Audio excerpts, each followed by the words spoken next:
Hello friends, welcome to अमे health care and management. मैं हूं डॉक्टर नीरज महाजन, आपका पीडियाट्रिशियन।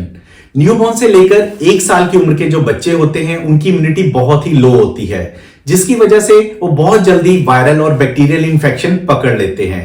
घर के किसी भी मेंबर को अगर किसी भी तरह की कोई इन्फेक्शन है या फिर मौसम बदलने के दौरान, वो सारा इफेक्ट इन छोटे बच्चों पर पड़ता है, जिसकी वजह से इन बच्चों को खांसी, कोल्ड और बुखार जैसी प्रॉब्लम्स बहुत जल्दी आ जाती हैं। इन बच्चों का जो नोज है अक्सर ब्लॉक रहता है, जिसकी वजह से इन्हें फीडिंग में डिफिकल्टी होती है और इनकी स्लीप भी डिस्टर्ब रहती है। तो ऐसे में जब पेरेंट्स हमारे पास आते हैं दवाई लेने के लिए, तो उनका एक ही सवाल रहता है कि क्या वो मेडिसिन के साथ साथ बच्चों को स्टीम दे सकते हैं। तो आज के इस वीडियो में हम जानेंगे स्टीम देने के क्या फायदे हैं और क्या नुकसान, और साथ में स्टीम देने का क्या सही प्रोसीजर है बच्चों और बड़ों को।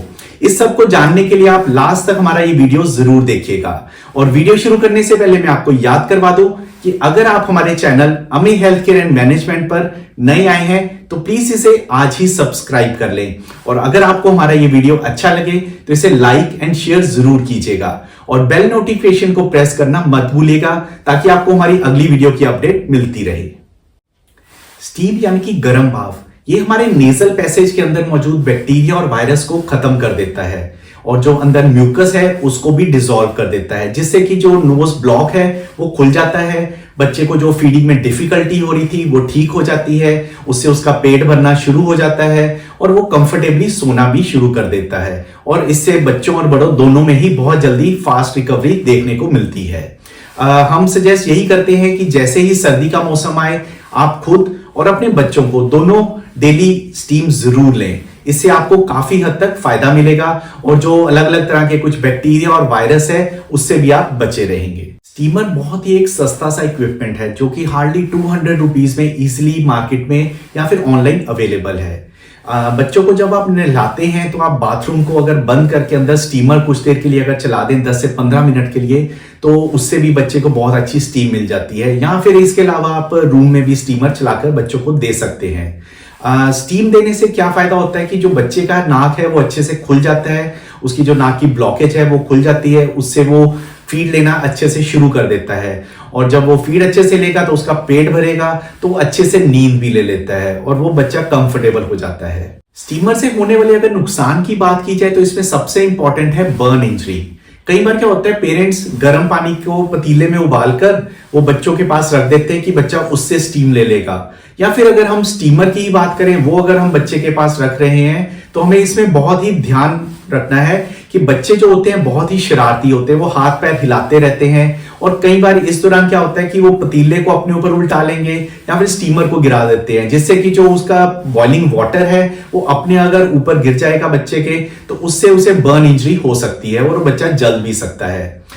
इसके अलावा ये भी ध्यान रखना है कि अगर आप बच्चे को स्टीम दे रहे हैं तो कम से कम 15 मिनट से लेकर 30 मिनट तक आप बच्चे को अंदर बंद कमरे में ही रखें। उसके बाद कम से कम आधा घंटा हमें फैन, एसी या फिर बाहर ठंड में बिल्कुल भी नहीं जाना है। इससे क्या होगा कि अगर हम गर्म सर्द होंगे, सडन चेंज ऑफ टेम्परेचर होगा, तो उससे जो स्टीम से होने वाला फायदा है उसकी बजाय नुकसान हमें ज्यादा हो जाएगा। इसके अलावा कई पेरेंट्स दिन में 3 से 4 बार बच्चों को ज्यादा समय के लिए स्टीम देते हैं। इससे क्या हो रहा है कि जो उनको पसीना ज्यादा आ रहा है बच्चों को, और उससे कई बार उन्हें डिहाइड्रेशन भी हो सकती है। और अगर हम ज्यादा स्टीम देंगे, खास करके वो बच्चे जो जाग के मतलब आंखें खोल के बैठे हुए हैं, उस समय अपने पूरे होश में स्टीम ले रहे होते हैं, तो उनके आंखों के अंदर ड्राइनेस होनी शुरू हो जाती है, जिससे कि उन्हें आईज में इरिटेशन भी हो सकती है। अगर बच्चा सोते हुए स्टीम ले रहा है तो वो ज्यादा बेटर है। बात करते हैं कि स्टीम लेने का सही तरीका क्या है। सबसे पहले बड़ों में जैसे ही हम स्टीमर की बात करते हैं तो हमें लगता है कि हम जितना स्टीमर के पास जाके स्टीम लेंगे उतना ही हमें फायदा ज्यादा मिलेगा। लेकिन होता क्या है कि जो इनिशियली पहला 1 मिनट होता है स्टीमर का, उसमें जो स्टीमर की जो गर्म हवा होती है उसका टेम्परेचर बहुत ही ज्यादा रहता है, तो हमें उससे थोड़ा सा एक सेफ डिस्टेंस बना के ही स्टीम लेनी है। उस दौरान अगर हम बिल्कुल चेहरा अपना स्टीमर के पास करेंगे तो जो हमारे नाक के अंदर की म्यूकस मेम्ब्रेन है वो बहुत जल्दी बर्न हो जाती है, तो इससे हमें फायदे होने के बजाय उल्टा नुकसान हो जाता है। तो हमें इसमें धीरे धीरे अपने आप को उस स्टीम के टेम्परेचर के साथ अपने आप को एडजस्ट करने की जरूरत है। जैसे ही हमें लगे कि हाँ हम अब उस टेम्परेचर को एडजस्ट कर पा रहे हैं, तो उसके बाद हमें एक गहरी लंबी सांस लेके अंदर की ओर इनहेल करना है स्टीम को। उससे क्या होगा कि वो जो गर्म हवा जो अंदर जाएगी वो फेफड़ों तक और आपके डायफ्राम तक जाएगी। तो अंदर अगर हमारे कुछ भी किसी तरह का कुछ म्यूकस है, कोई ब्लॉकेज है, वायरस बैक्टीरिया जो भी है, वो उन सबको खत्म कर पाएंगे। छोटे बच्चों के केस में हमें ये ध्यान रखना है कि जो स्टीम है वो सीधा उनके फेस के ऊपर ना पड़े, क्योंकि उनके फेस की जो स्किन होती है बहुत ही सेंसिटिव होती है, तो उससे उन्हें बर्न होने का बहुत ही खतरा रहता है।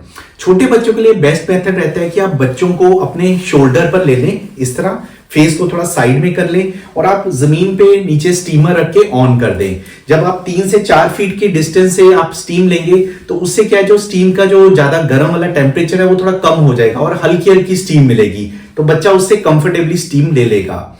इसके अलावा बच्चों को आप अपनी गोद में ले लें। इसके साथ क्या करेंगे, अच्छे से उसके हाथ और पैरों को पकड़ लीजिए। इसके अलावा जो स्टीमर है वो आप अपने आगे रख लें। आप इसके बाद अपने ऊपर एक हल्का सा पतला सा शीट या दुपट्टा वो ले सकते हैं। तो उसके बाद स्टीमर ऑन कर लीजिए। उससे क्या होगा, जो पतला कपड़ा है उसमें से स्टीम की वजह से जो एक्स्ट्रा गर्माइश है वो बाहर की ओर निकल जाएगी और बहुत ही हल्की सी गर्माइश इतने से एरिया में रहेगी, जो बच्चे के लिए बहुत ही कंफर्टेबल रहेगी। लेकिन किसी भी कारण से अगर आप स्टीम देने से डर रहे हैं या बच्चा बहुत ही इरिटेट है, वो कंफर्टेबली स्टीम नहीं ले पा रहा है, तो आप बच्चे को नेबुलाइज भी कर सकते हैं। नेबुलाइज की हवा जो होती है वो ठंडी रहती है, वो बच्चा कंफर्टेबली ले भी लेता है। नेबुलाइज में डालने के लिए आप नॉर्मल सलाइन का यूज कर सकते हैं, वो एक टोटली सेफ मेडिसिन है। हाँ, नेबुलाइज का यही फायदा है कि उससे हमें किसी भी तरह का कोई बर्न होने का खतरा नहीं है। नेबुलाइज में डालने के लिए अलग अलग तरह की मेडिसिन होती हैं, लेकिन वो आप अपने लेवल पे मत यूज करें। अगर आपको किसी भी तरह की कोई उसमें समझ नहीं आ रहा है तो आप अपने डॉक्टर से सलाह लेके ही नेबुलाइज की मेडिसिन यूज करें। मैं उम्मीद करता हूं कि आपको आज का हमारा ये वीडियो अच्छा लगा होगा और स्टीम के कुछ फायदे और नुकसान के बारे में और स्टीम करने के जो सही प्रोसीजर है उसके बारे में कुछ और इंपॉर्टेंट इंफॉर्मेशन मिली होगी।